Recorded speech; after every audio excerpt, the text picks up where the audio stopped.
All right, welcome to the first ever edition of the Setting the Scene podcast. We are here. We are. Welcome. Wait. Something is going on. We are here. Why? What the? Edition of the Setting the Scene podcast. We are here. Hold on. Oh, I see what's going on. Hold on. There we go. We had a little technical difficulties as we usually have, but anyway, this is the first ever edition of Setting the Scene, and of course, I got my background with the Turtles. I got everything going. Of course, we were supposed to start this last week, but unfortunately, due to some accidents, we are a week late. But we are here, and it is our first show. So, of course, we will be paying homage to the Queen of First with Jennifer Lawrence and her wonderful comments, which we'll play. I see Victor in the chat. Victor, thank you for joining us. And for anybody that is out there, if you want to be a part of the stream, the StreamYard is in there. You can click on it and get in there. But since this is the first show, let's just tell you what the show is going to be. It is going to be things that we are seeing in the entertainment world, things that we are being a part of. We are going to react and review. We'll give you some movie reviews. We'll give you as we're doing today, when stars talk out of their rear ends, we will set you straight on what they're saying and, more importantly, why they're saying it.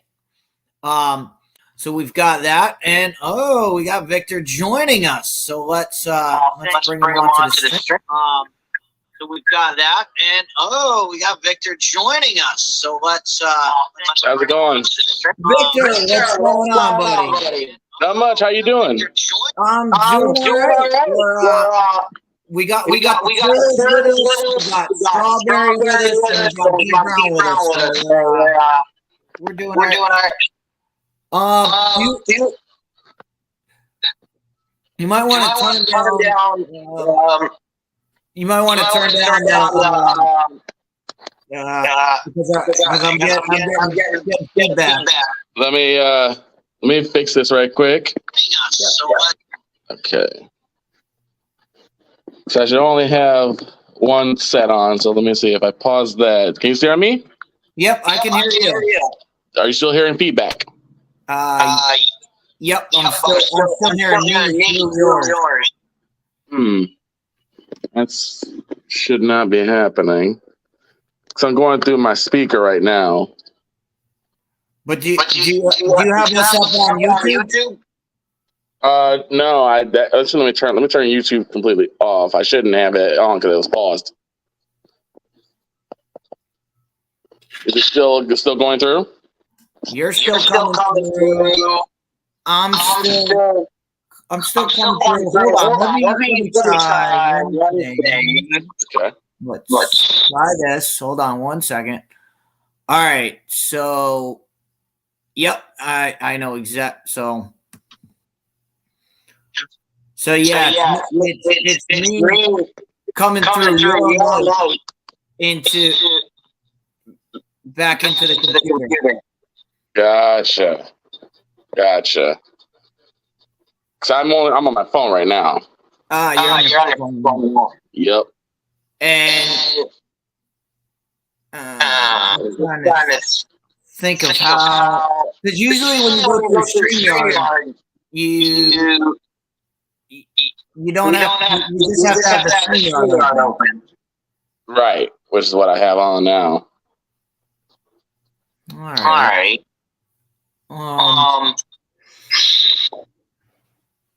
Either way, I can hear you as long as you're not hearing anything. I'm not. That's the thing. I can deal with it on my end. Not a problem on my end.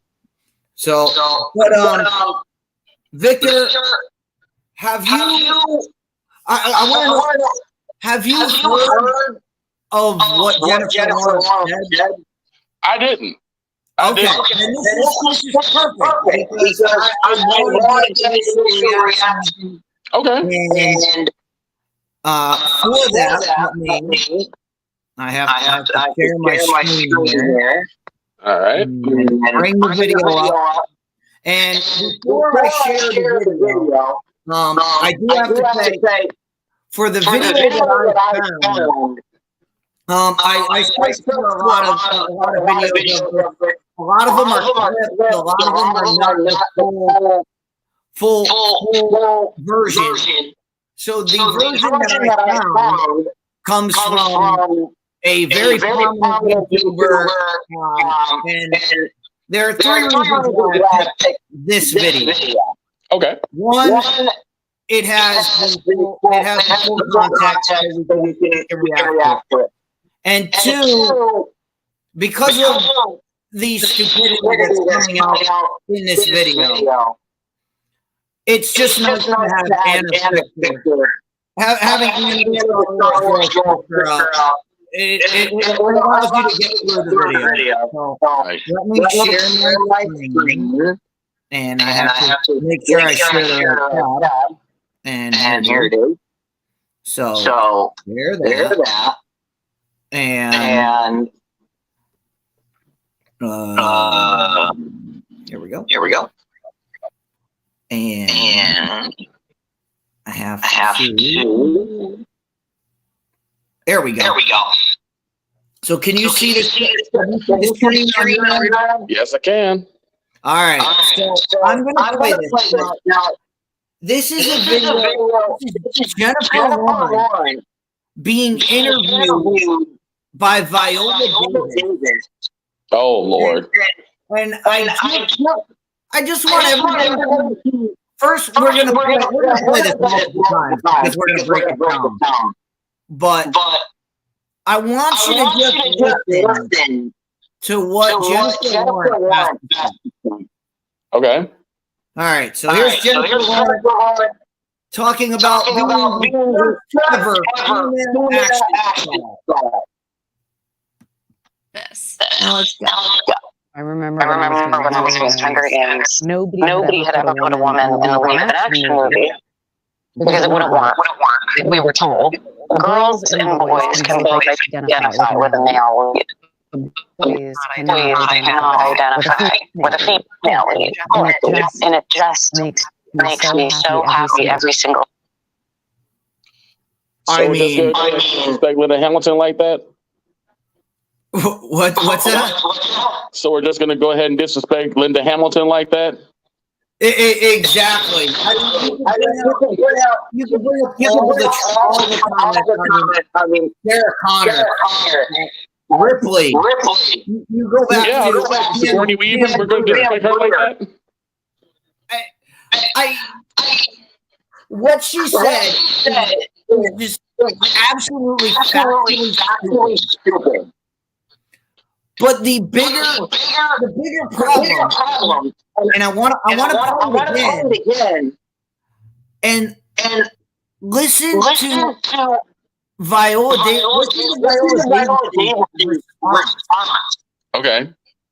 Because that's the serious part. And let me get it up again. 120. Here we go. Now let's go. I remember when I was reading Hunger Games. Nobody had ever put a woman in the lead of an action movie because it wouldn't work. We were told girls and boys can both identify with a male lead. The boys not identify with a female lead. And it just makes me so happy. Viola Davis. Not only does she listen to this garbage that comes out, but she says, absolutely. That's what gets me is like Linda Hamilton, Sigourney Weaver, Jamie Lee Curtis, Angelina Jolie, Halle Berry.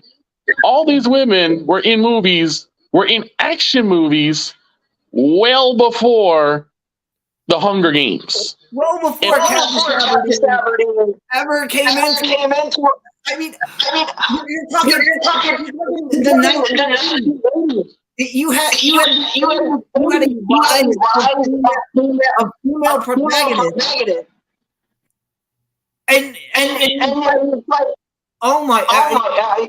When she said this, I couldn't believe it. It's like, I get it. You're gonna try and big up your movie over others, but to say that you're the first ever female action star, you can't go past and say, things like Aeon Flux, which was before Hunger Games, Salt, Lucy, Ultraviolet, which were also before Hunger Games, Catwoman, which was before Hunger Games. What was the one on MTV? They had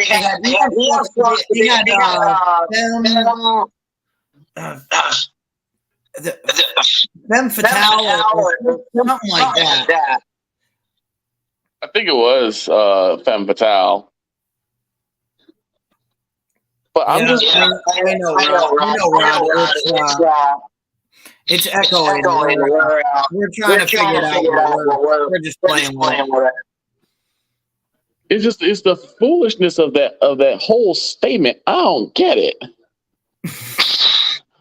And there has never been a man that has ever said, no, we can't understand a female lead. She just has to be good. If she's good, people are going to grasp behind her. People loved Ripley. And that's the funniest part of this whole thing is I'll tell stories from my youth. I watched Alien. Me and my friends played Alien 3 on Super Nintendo. We would play as Ripley, and then we would go to the woods and play aliens and hunt each other and hunt people down and play. So the entire season is completely blank. Yeah, and I've heard the defenders of this. They, the defenders of this. Oh, it wasn't just one. This was something that was told to her by executive. Well, here's the problem. A, she repeated it. Yeah. So clearly she believes whatever these morons are telling her. And two, she should have responded. That's absolutely ludicrous. Well, and that's the other thing is that, maybe the execs put you up to it, but in the end, you're putting your name on it by going out there and saying it. So at some point, you have to sit there and say, I can't put my name on that. I can't do it. And then you top it off with Viola Davis just agreeing with it. Like when she said this, if I were here, wait a minute, what did you just say? There have been prominent female leads way before the Hunger Games ever even written as a book.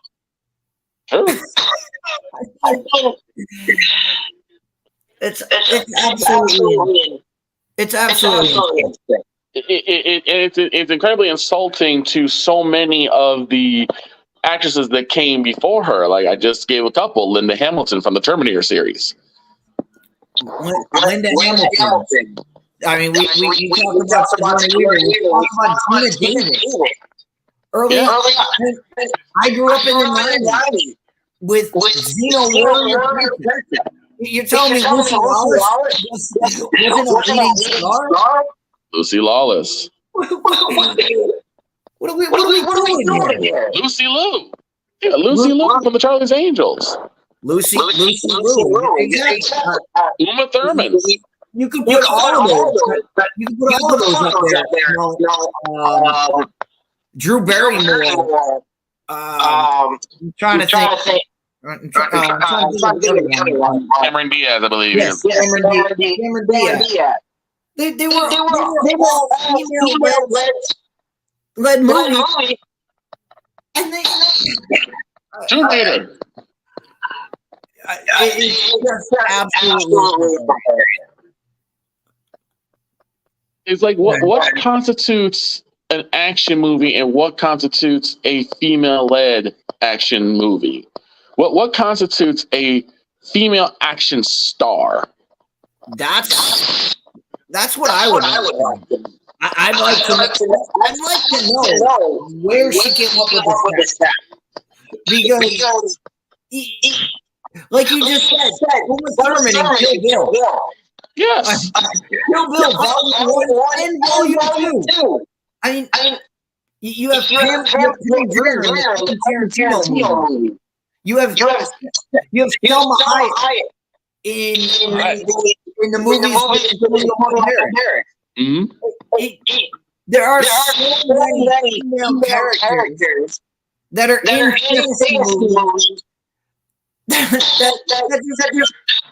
But so I mean, proving her statement is not the reason why I decided to start with this. Obviously, with this being the with this her saying she's the first ever. The memes that were created by this were absolutely just they were awesome.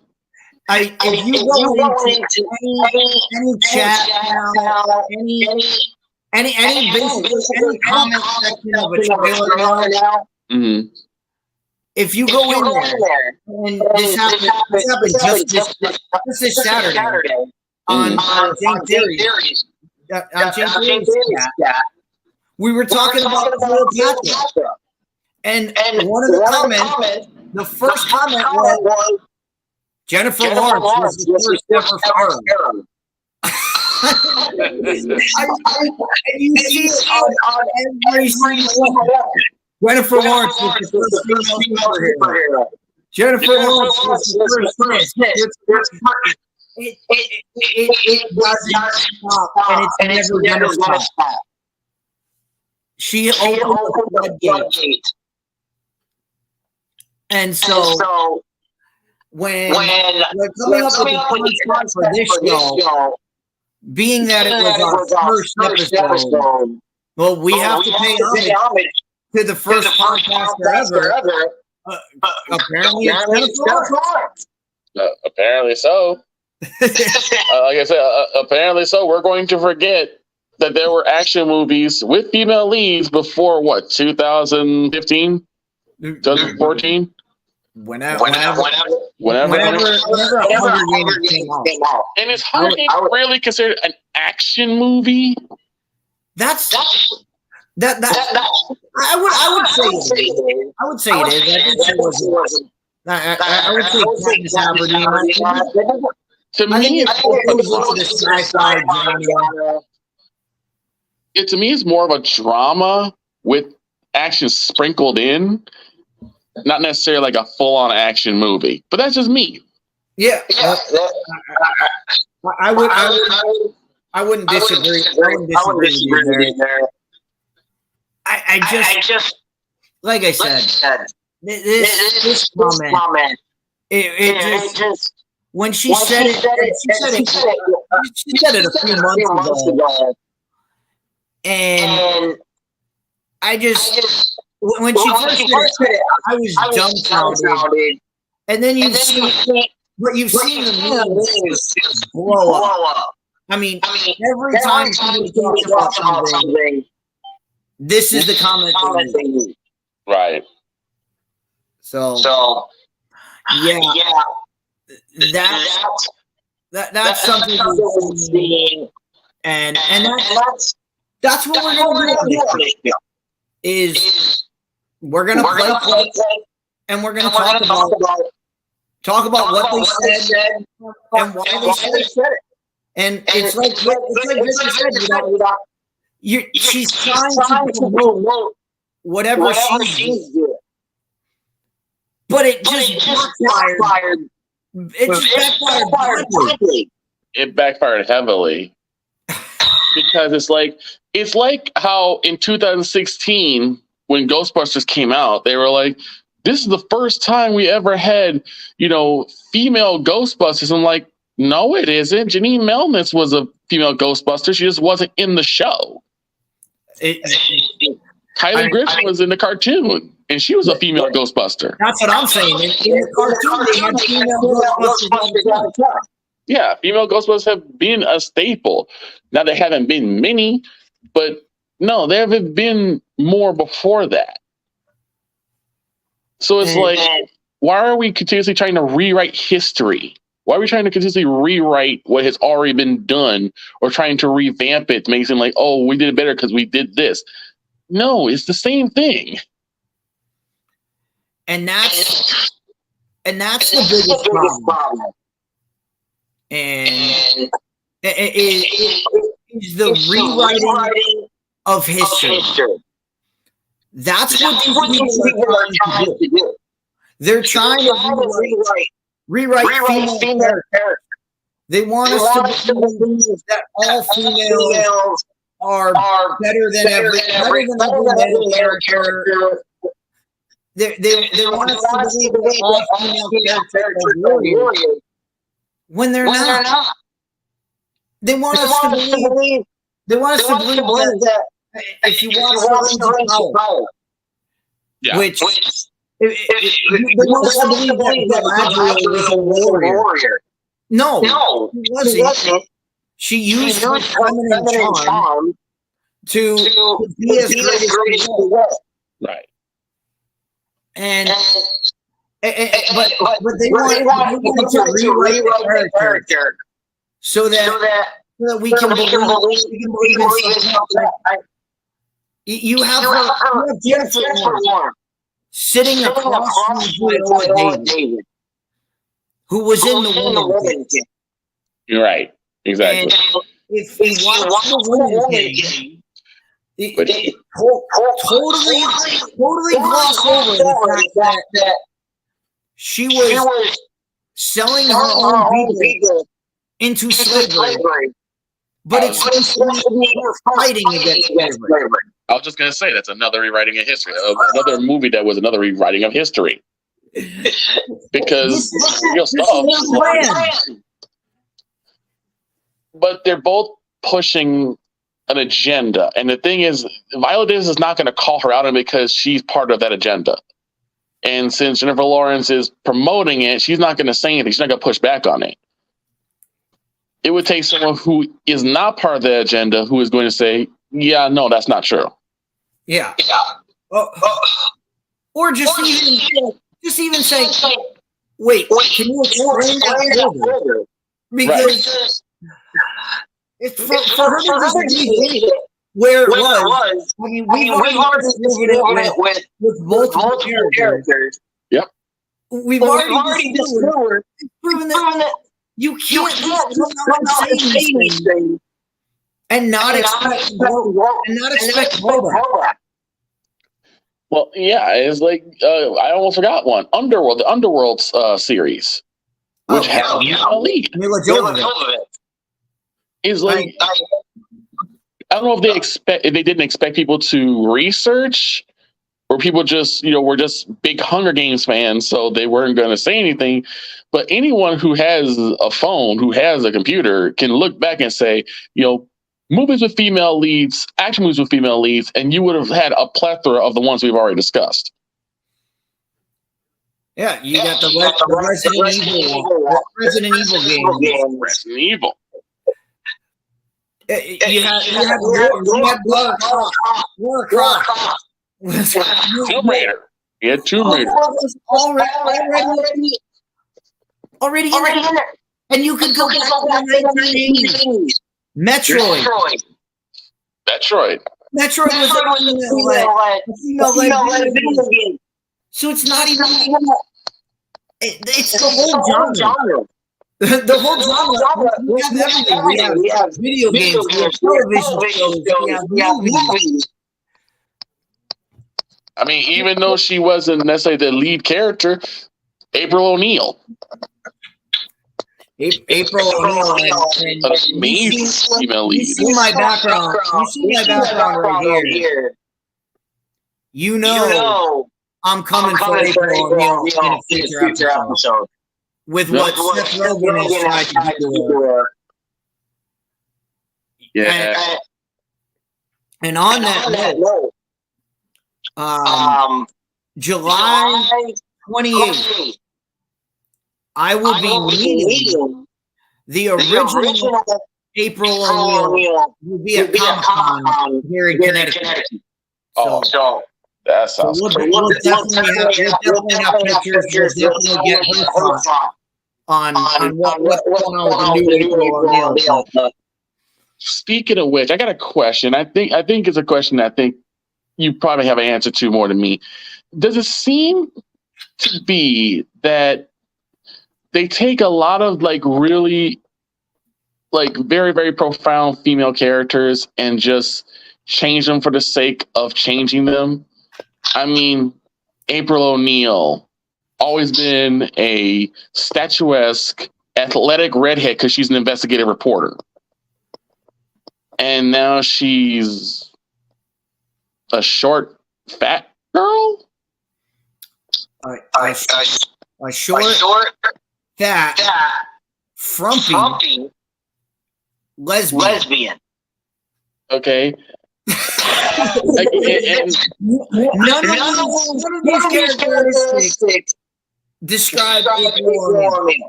Yes, because in every single situation, she's always been even if she's not necessarily statuesque, she's always been very thin because she's athletic, because she has to do a lot of moving around.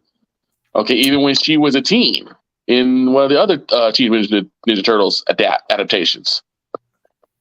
I mean, I said this on my other show, and I think I said it on Snowman's program.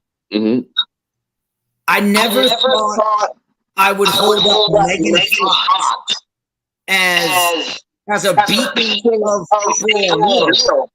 But that's what they've done here. Right. They've made Megan Fox more attributable than what they're putting up. But it goes back to representation. Mm-hmm. And that's what we're going to be talking about on this show about. And it's what we talk about almost every Saturday on James Terry's live channel. If you're listening to this and you haven't, go subscribe to James Terry. She does awesome work. But we talk about it almost every day. Every Saturday, we at least have an hour discussion before she even gets into her topic of the day about representation. And whether it's race, whether it's gender, whether it's sexuality, they're just trying to get representation.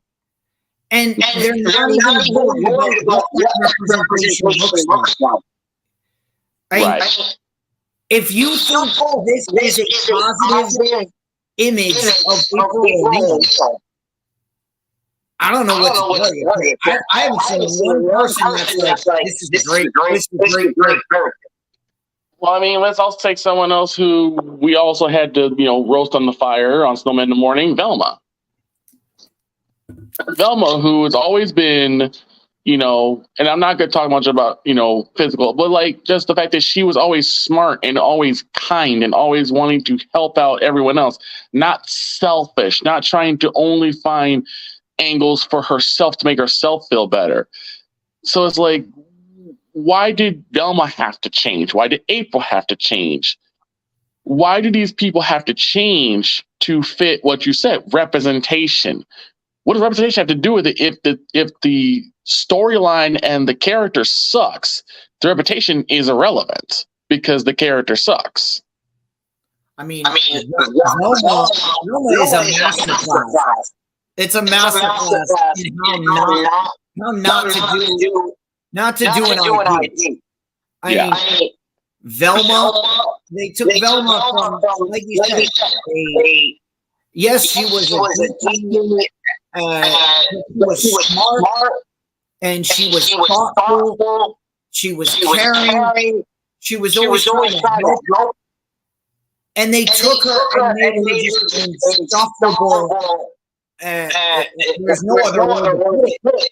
She was just a bitch the entire show. Yeah. They took Daphne, who was supposed to be the beautiful eye candy of the show, and what they do, they made her a drug dealer. Yeah, and like the other thing with Daphne that I found hilarious is the fact that Daphne was also pretty smart too. Yeah, she was danger prone, but she was also very smart. If you look at some of the later episodes of Scooby-Doo, she actually started making adventures of her own and becoming a pseudo leader. But why did she have to be an Asian drug dealer? I do not understand. No one, only Mindy Kaling can understand why they did what they did. But of course, not only do you get those characters, but then you have Fred, who was the leader of the gang, was decisive. He always made plans, always had something up his sleeve. And they make him into the dumbest guy ever. Well, yeah. And the biggest hiccup I always had with all of them in this show was the fact that all the characters from Norval to Velma to Daphne to Fred, they always had like a selfish reason for doing what they were doing. You know, Norval only did things because he wanted approval of Velma. Velma only did things for approval of Velma. You know, Daphne did things to be kind of stand out, and Fred was just this, you know, whiny, petulant child. But the thing is, in the original Mystery Machine, the original Mysteries Inc., they cared for one another. They did things for one another. Whether you want to say is a romantic reason between like Fred and Daphne, or even, you know, Shaggy and Velma, or they just had a tight-knit family deal. They always did things for one another and cared for one another. In this rendition, that just was not there. It wasn't Mystery Inc. It was just these 4 kids from high school. It's the difference between the two. I mean, one, like you said, everybody was out for self-interest, and in the old version, they were as a team. It taught kids like me growing up. Hey, everybody has a role to play. Right. Whether you're the smart geeky one that comes up with all the plans, you're just as important as the leader character. Right. And you can work together to solve problems. That was the point of Scooby-Doo. The point of Velma was basically just, let's put everybody else down. It didn't matter. It was basically the point was basically your race, your gender, and your sexuality. That's all that matters. Yeah. And that's why it was a masterclass in how to destroy. And I destroy something that was wholesome and fun, and just make it an absolute disaster. Yeah. And it's why when I look at stuff like that, it's why I became such a big fan of Cobra Kai, is because every character in Cobra Kai, they have their lane, and they did not have to change anything about how these characters are to make the show run. And there's a lot of representation in that one. I mean, you had in the first season, you had a large teenage girl of color. They didn't have to tell you that. They just said, here's this girl, Aisha. She's smart. She's a genius, but she also wants to be tough and wants to fight off her bullies. They didn't have to tell you that she was a girl of color. They didn't have to tell you that she was a girl. They didn't have to tell you that she was large. All they say is, here's this girl. There you go. And you had Johnny right before that saying, you know, the of girls aren't made for fighting. Yeah. He said, I think the quote is something like, girls aren't made for fighting. They have short collarbone. Yeah. Like he allows her to come in and she proves herself. Exactly. That's what we're missing. That's what these people are missing when they say, oh, we're just going to do representation. We're just going to plug them in. And all of a sudden, they're going to be girl bosses. All of a sudden, they're going to dominate every man that's there. That's not how life goes. Right. That's not. And unfortunately, everyone's getting spoon-fed that ideal. So, and they're shutting down any type of dissenting commentary. They're shutting down any dissenting opinions. Saying, and then when anybody says anything wrong, what's the first thing that happened? The first thing that happens when somebody says, I don't like this, you're called a racist. You're called a gender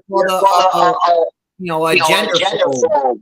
Oh, you just don't like it because it's a woman. You don't like it because it's black. You don't like it because it's like, I mean, go back and look at what Eureka. In Star Wars, the Obi-Wan Kenobi show. You gave us the worst character of all time. Her very first scene, she cuts a lady's hand off for no reason. And I'm supposed to like this character? No. Yeah. No. Exactly. That's not happening. And I've said this, and I've got plans for a future on this. We're going backward. In the 1960s, Martin Luther King said, judge me not for the color of my skin, but for the content of my character. And yet we don't do that. And now it's judge me for the color of my skin, no matter what I do. No matter what I do. I act like an asshole the entire time. Because of the color of my skin. Yeah. And that's not going to happen. If you act like an asshole, people are going to call you an asshole. As we should. Shouldn't give such a treatment just because you have a certain type of trait that is completely irregardless of your personality or who you are. You know what I'm saying? Instead of saying, oh, well, I'm black, say, hey, I'm a major at, with this particular field of expertise. Whether it's web design, whether it's content creating, whether it's have something outside of your biological traits. It makes you more interesting as a person. We don't have that. Yeah. We do not have that. You can't just walk onto a step and say, everyone's going to like me no matter what I do. Right. I'm gonna start cutting people's hands off. I'm gonna start stabbing people and hanging people from literally from the Jedi from the town square. Right. And then the Star Wars people come out and say, "You're supposed to like this character." Why? Why would I like someone who's a Jedi? Why would I like that? Especially if they're not a good Jedi, they're just a Jedi. They don't do anything to really be a hero. They just have that ability. They have that lightsaber. It's like I didn't have issues with Rey outright, but the fact that she could immediately just do everything every other Jedi does, and not have those same type of trials and tribulations that Luke had. Luke got rocked in the Empire Strikes Back. He got his head cut off. He had to basically retrain himself to be a better Jedi so that he could beat Vader. And yet somehow Rey can fight against Kylo Ren in a standstill the first time she's ever fought any Sith. Help me out. Not only that, she can beat Kylo Ren. I mean, Luke goes up against Luke watches Vader take down Obi-Wan. Right. Luke goes and fights Vader at the end and is able to make the shot. But then Empire Strikes Back is right. When the whole point of Empire Strikes Back is he goes to train and Yoda says he's not ready. Right. But Luke goes and does it anyway. Gets his ass kicked. Goes back, learns more from Yoda, and then is able to overcome Vader. Rey just shows up on his planet and just starts. I mean, the best example of Rey is in the last the Rise of Skywalker. Mm-hmm. When Rey grew up on a desert planet, right? Nowhere near water. So they show up and they're like, and they have to get to the wreckage, which is across the ocean in gale force wind. And even the person that's there is like, we're gonna have to wait till this storm goes down. And Rey is like, I got this. And she just grabs the boat and starts going. I'm like, you never seen water in your life. Well, you're gonna sail across this massive ocean. Like, they just don't talk about these. They just don't talk about these things. They just think, oh, no, she's a girl, she'll do it. Yeah, but then I had the question, is she also considered a female lead? Because, Jennifer Lawrence says she's the first ever. So maybe Rey is not a female action lead. Maybe she's not. Maybe not. But the question would be, I think Force Awakens came out after the first Hunger Games. No, I'm pretty sure Hunger Games came out before Force Awakens. I think. I would think so. I'm almost certain of it. And then I'm this is probably an unpopular opinion. I don't think she should have took the Skywalker name. I think she should have kept her name as Palpatine. I don't think that's an unpopular opinion at all. I think everyone I know hates. I still call her Rey Palpatine. Yeah, because she should have kept her name as Rey Palpatine and redeemed that name. So that name is more symbolized to hope rather than fear. She should have just kept Palpatine name and, went through the work to redeem that name rather than, here's a get out of jail free card. I'll just call myself Skywalker. She didn't earn that name. You can't just call yourself. Like you can't just make up your own name.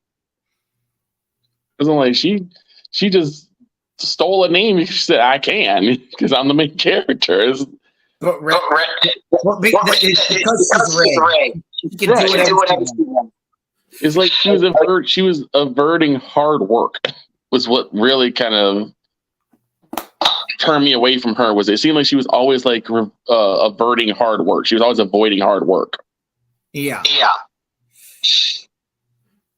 So, like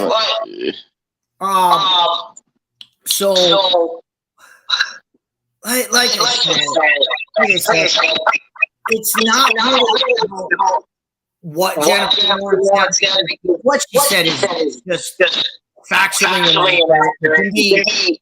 Can be thrown under the bus. The fact that people higher up are telling her these things. Mm-hmm. They're telling her, oh, boys can't identify with female lead. That's just so inaccurate. Yes. And it just shows you what the people that are higher up. It shows you they don't believe in their female in their female stars anymore. Right. I have a stack of comics with Wonder Woman comic, with Supergirl comic. I have a bunch of Batgirl comics. And I know I got the wrong hair, but I don't identify as a girl, but I can read those comics and still get something out of them. Absolutely. It doesn't matter. The gender doesn't matter. The race doesn't matter. What does that person do? I mean, I've told some people, like, everyone asked me who's my favorite superheroes, and I said, number one, I'm going to say Wolverine, but number 1A has always been Storm. I have been a Storm fan ever since I first picked up an X-Men comic. I love Storm. And it's never been about her being black. It's never been about her being a woman. It's the fact of what she fights for. She's always been kind of like the surrogate mother of the X-Men. Even more than Jean. She's always been the one that's been forward-thinking. She's always been the one that's been forward-thinking. She's always been the one that is very compassionate of every other X-Men in there. From Rogue to Jubilee to Scott, all of them. And so I've always had a love for Storm. Same thing could be said for Elektra. Same thing could be said for Mystique. She's a villain, but I still love her as a character.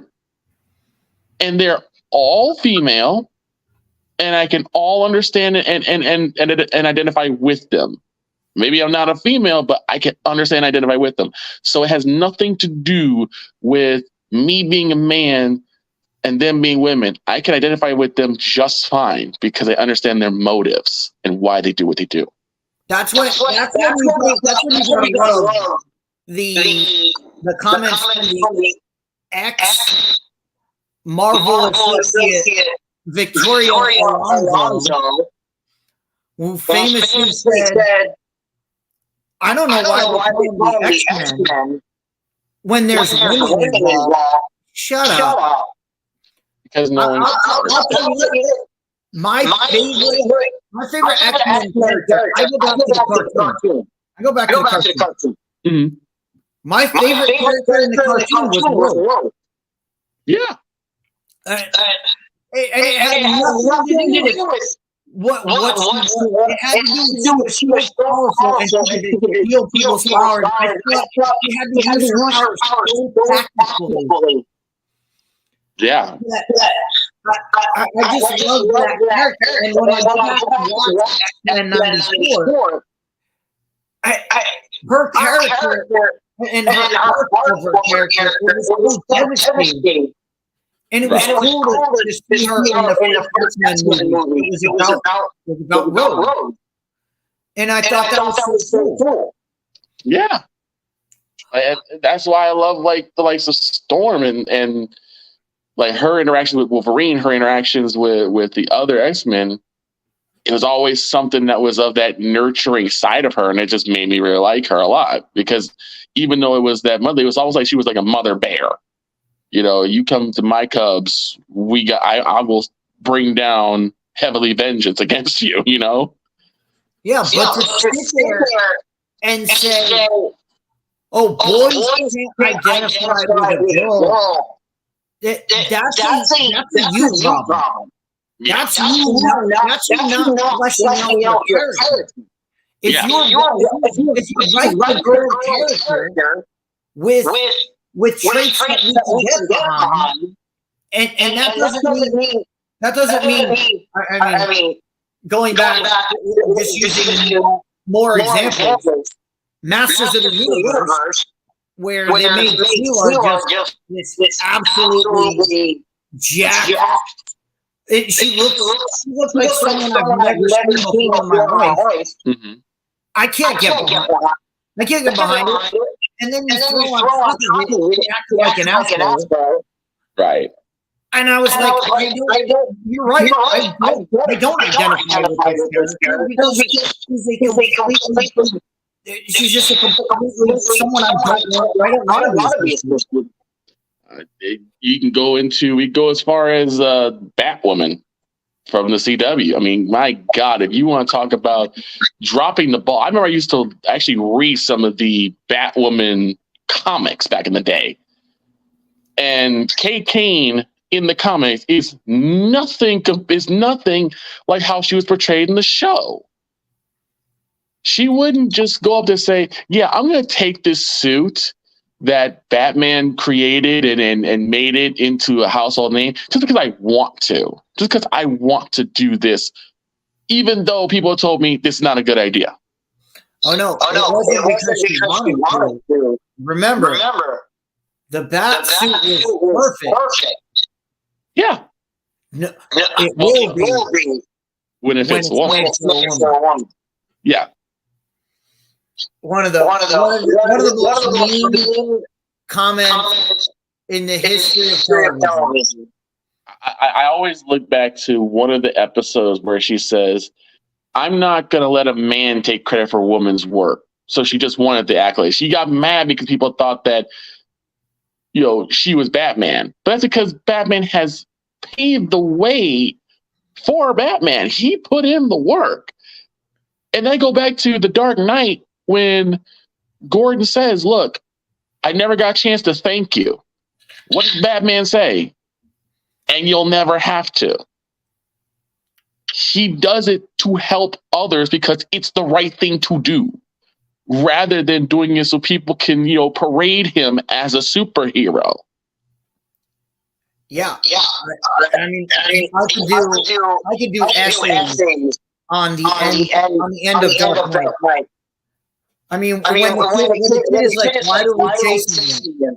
He didn't do anything wrong. And Jim Gordon looks at him and says, because he can handle it. Yeah. And that's not being a hero. A hero is not beating up. It's just beating people up. It's doing what's necessary and what's right. And those lines yeah. But it's the intent behind it that makes you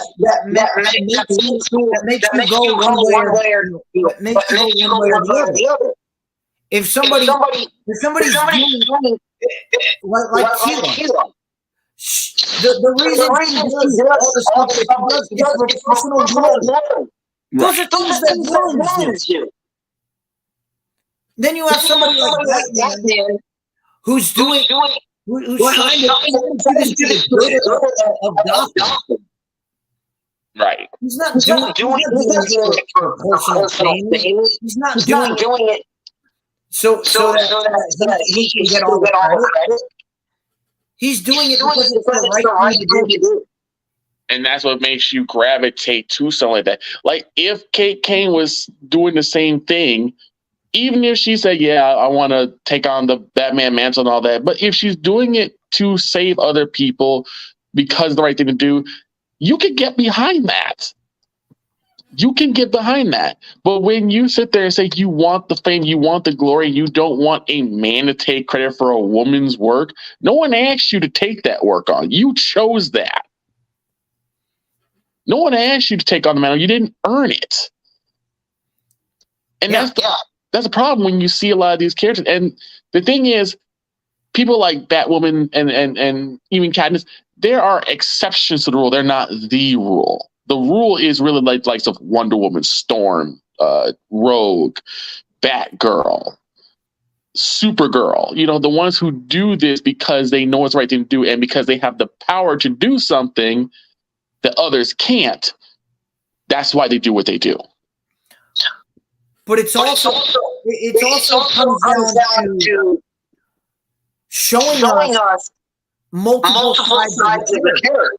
I mean, you talk about when I look at a female lead of a superhero or science fiction, when you look at Xena Warrior, yeah, she can crap out of anyone that matters.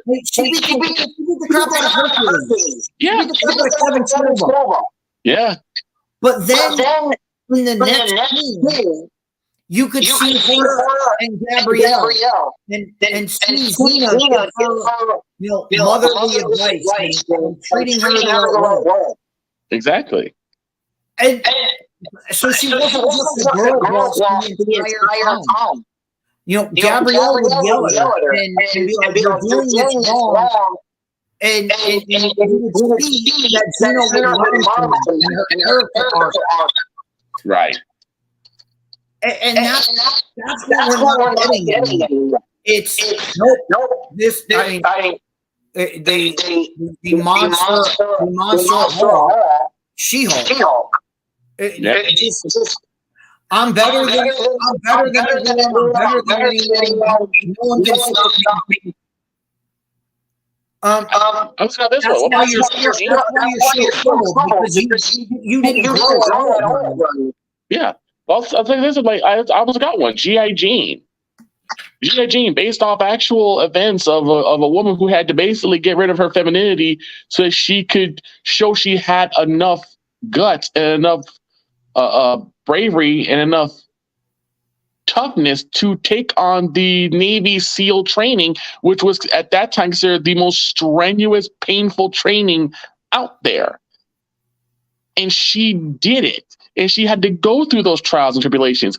And we're not seeing that in modern day. We're not seeing the trials and tribulations that these mostly female characters have to go through to get to where they are. Absolutely. Well, Victor, we have been on for an hour now. And I think we could beat this dead horse for another 12 hours. But I think we're going to cut it here. But thank you for coming on. It is a pleasure. It's actually the first time that we've ever actually been on the air at the same time. I know. And we're going to be doing this. We're going to be doing this every Tuesday and Wednesday. That's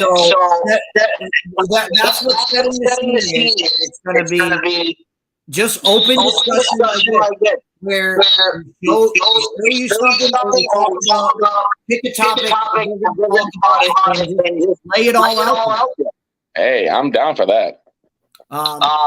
And just for a kick into tomorrow, because tomorrow I'm going to tell you.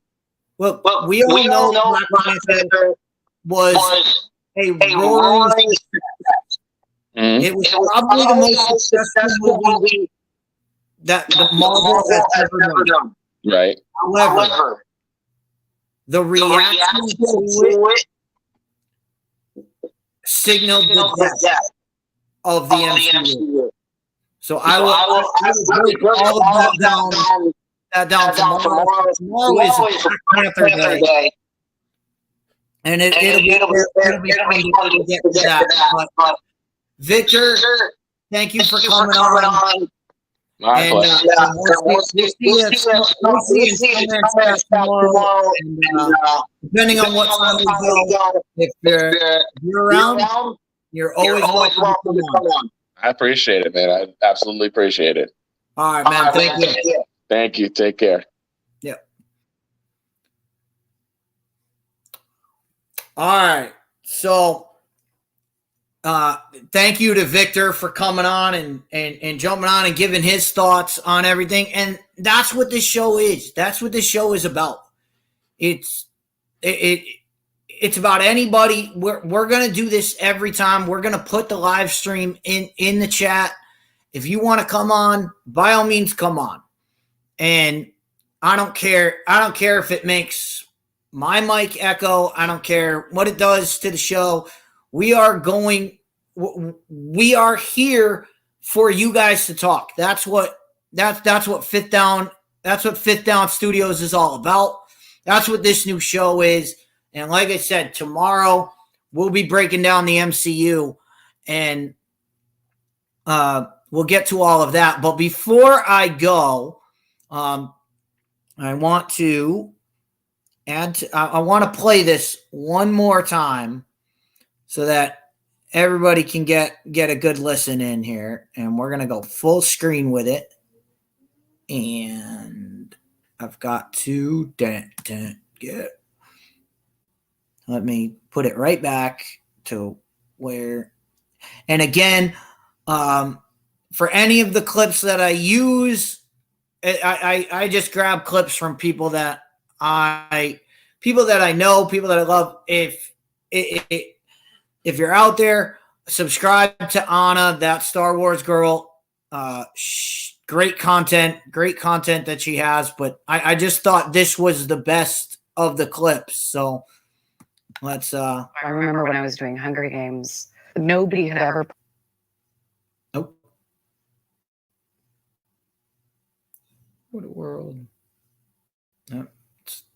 Put a woman in the lead of an action movie because it wouldn't work.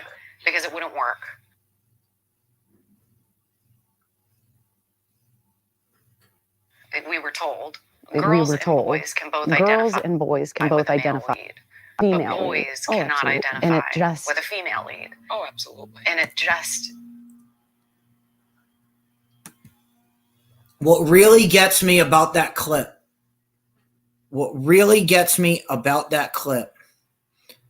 is the absolutely at the end. As if that comment made any sense. As if both comments are factually inaccurate. I told the story earlier in this episode. I used to go out with my friends and play aliens. And we were all boys, and we got behind Ellen Ripley and pretended that we were hunting aliens. That's something factual that happened.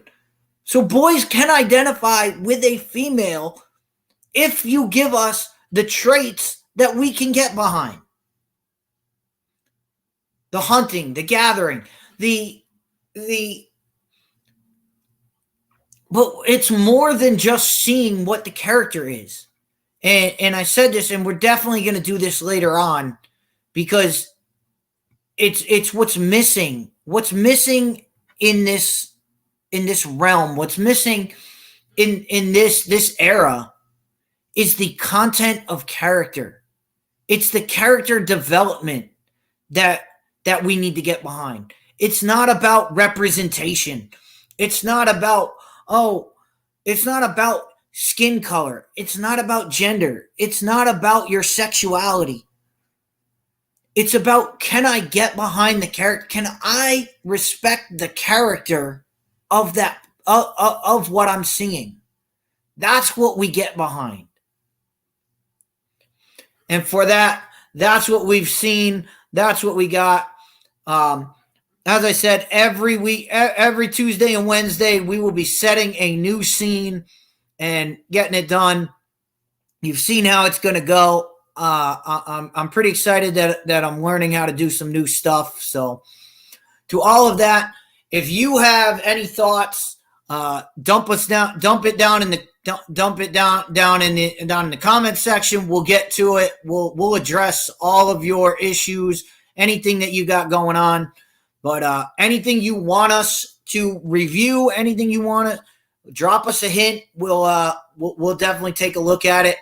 But we'll get going, and we're glad to be doing this kind of show and giving people a chance, giving everybody a chance to get out there. So we'll do that. And of course, you can catch us on Fifth Down Sports Show on Thursday, setting the scene Tuesday and Wednesdays. And of course, you can catch us on the Rod Uncensored Network, which is where this show will air.